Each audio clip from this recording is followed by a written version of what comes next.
kako farilama na wadi mahota wandane gantuji mu naflungani kadi mi ala kumba kalme sona mbirnam tan a jaram merci a jaram no feewi ɓe explique ni kam fof mi yaari pour min ga jarman hay sen ngodi ga heewani ka sambo monam aɗa yiɗimo aɗa suurimo ɗum fof wawno wasde tawdema heen mais min kam hono wawi waade fof mais minette wona mi considére anim ga juste ka belle sœur mais considére ma min ka grand sœur am fof considére ma kadi ganda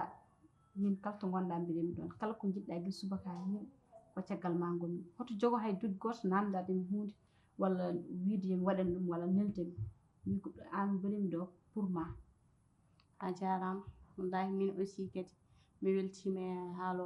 haalowo mo kalda o mi weltima e haala ma mi weltima e haala ma o mi weltima e haala ma mo kalda o min aussi mamo wadde ko devoir am par ce que grand frère ma aussi mbiɗa yiɗi mum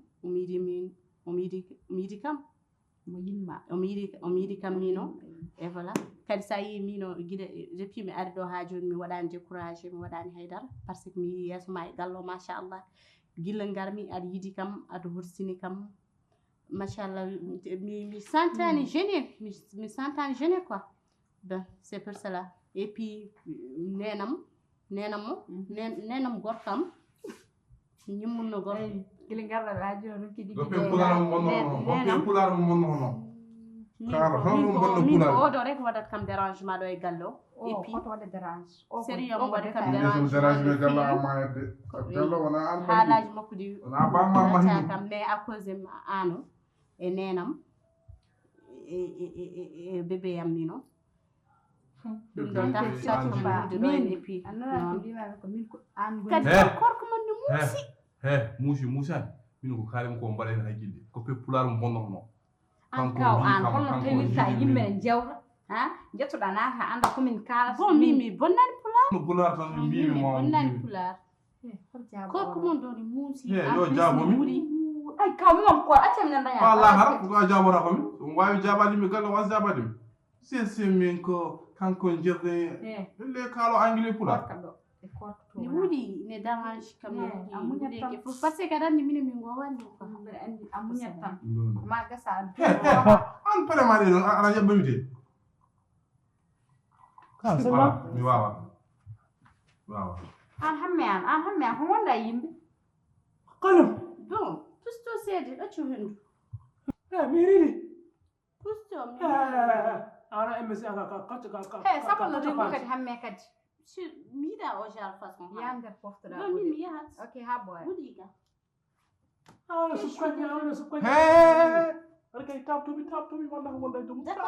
tabtomi e paade ina suusi wadde probléme yo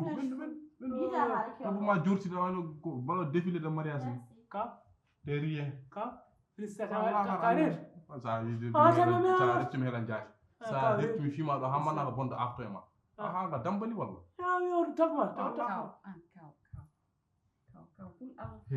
fittoye damal gal no wayni ɗum an foti hulde allah ya fittoye omo sana fittoye heɗumi haalatma jim haala kam tan kaw ka korɗo a faami oɗo ko ɓii jalan aɗa heɓi ɗon aɗa haɗ ɗumen nande aɗa waɗa gueɗe hay goto famta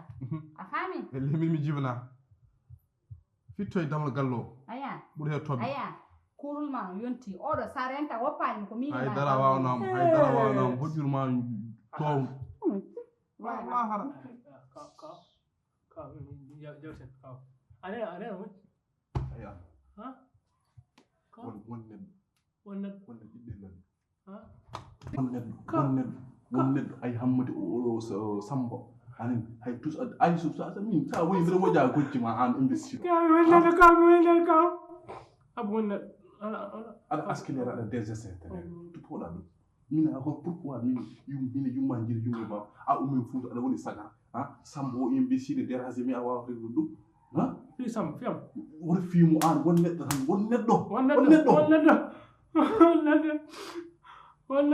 yo gongol goto ali goɗɗo to gongol ma goɗɗo woni omo Fouta ka estircide omo Fouta imbécile que tu es pourquoi il n'est pas merci Samba won neɗɗo ɓiɗɗe lani